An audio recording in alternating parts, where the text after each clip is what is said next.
Khatri dental care, दांतों का अस्पताल, डॉक्टर अरुण खत्री, डॉक्टर नीलिमा बर्डे खत्री। समय सुबह 9 बजे से रात्रि 8 बजे तक। सभी प्रकार के कॉस्मेटिक डेंटल ट्रीटमेंट उपलब्ध। हमारा पता Khatri dental care, union bank of India के बाजू से राय चौराहा, दम। हड्डी, फ्रैक्चर, जोड़ एवं रीढ़ की हड्डी रोग विशेषज्ञ एवं सर्जन डॉक्टर रविंद्र चौरसिया।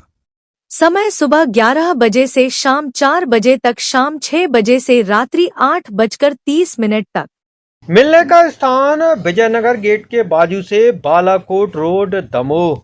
अमूमन अपनी गलतियों और खामियों को छिपाने के लिए प्रशासनिक अधिकारी उन पर पर्दा डालते हैं, तमाम तरह के तर्क देते हैं, लेकिन दमोह जिले के कलेक्टर सुधीर कुमार कोचर ने लोगों को परेशानी में देख सार्वजनिक तौर पर बयान दिया और कहा कि इसके लिए मैं जिम्मेदार हूं। दरअसल दमोह में भीषण ठंड का प्रकोप शुरू हो चुका है। रात के समय हाड़ कपाने वाली ठंड हो रही है। वहीं इस समय में जिला अस्पताल सहित बस स्टैंड पर सरकार ने रैन बसेरों का इंतजाम किया है ताकि मरीजों के रिश्तेदार और बाहरी यात्री ठंड से बच सकें। लेकिन इन रैन बसेरों के इंतजाम में लगा नगर पालिका का स्टाफ और अफसर सरकार के मंसूबों पर पानी डालने में लगे हैं। कलेक्टर को लगातार इसकी शिकायत मिल रही थी तो देर रात कलेक्टर औचक रूप से जिला अस्पताल के रैन बसेरे में पहुंच गए और शिकायत सही थी, यहां ताला लटका हुआ था। फिर क्या था, रात के समय ही नगर पालिका के सीएमओ और अस्पताल के सिविल सर्जन सहित तमाम जिम्मेदारों को तलब किया गया और डीएम ने रैन बसेरा खुलवाया। अस्पताल परिसर में ठंड से कपकपाते लोगों को बुलाया गया, हकीकत जानी और उन्होंने मौके पर ही यहां तैनात किए गए कर्मचारियों को सस्पेंड करने के आदेश दिए। इसके बाद कलेक्टर ने बस स्टैंड के रैन बसेरे का निरीक्षण किया तो यहां भी ताला जड़ा था और डीएम कोचर ने इसे भी खुलवाया और यहां के हालात देखे। तमाम सुविधाएं होने के बाद भी ये रैन बसेरा बंद पड़ा था। कलेक्टर ने इसे भी तुरंत शुरू करने के आदेश नगर पालिका को दिए। इन हालातों को भी कलेक्टर ने बेबाकी से कैमरे के सामने स्वीकार किया। बहरहाल एक बड़े अफसर का हालातों के लिए खुद को दोषी मानना अपने आप में बड़ी बात है और इससे उनका मानवीय पहलू भी कहा जा सकता है। लेकिन इन हालातों के लिए असली जिम्मेदार लोग कहीं ना कहीं जरूर कटघरे में खड़े हैं, जिनका कृत्य अमानवीय कहा जा सकता है और जिले के डीएम की बेबाकी और इनके मानवीय पहलू से सीख भी जिम्मेदार ले सकते हैं। मुझे ऐसा लग रहा है कि इनका कोई उपयोग नहीं हो रहा है। ठंड में तो सबसे ज़्यादा उपयोगिता है।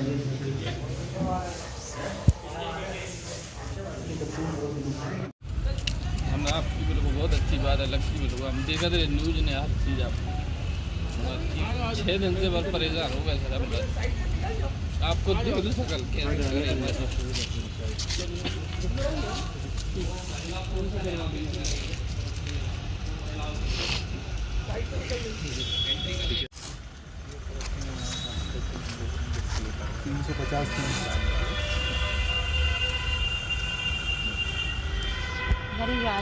आप तुरंत खबर करिए कोई भी दिक्कत आती है। और सीएमओ साहब आप लगातार आप आकर के देखो, तीनों टाइम ये बिल्कुल नहीं चलेगा यार इस तरह की। और इनको सस्पेंड करिए जो लोग हैं यार। हाँ, कल सुबह तक इनके सस्पेंशन ऑर्डर मेरी टेबल पे होना चाहिए। जी सर,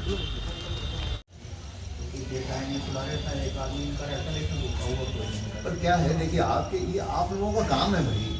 आप लोग यार क्या करते हो फिर बैठ करके? हर चीज़ कलेक्टर को ही देखनी है आकर के, तो आप लोग किस काम के लिए हो? आप लोगों का काम नहीं है रात को 1 बजे आकर के देखिए कि यहाँ कोई रुक रहा है कि नहीं रुक रहा है।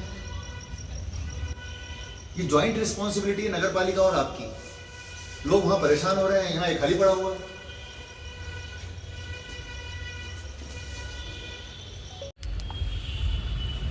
अरे हम आपसे माफ़ी मांगते हैं। नहीं सर, आप नहीं मांग सकते, हमें बुरा लगता है।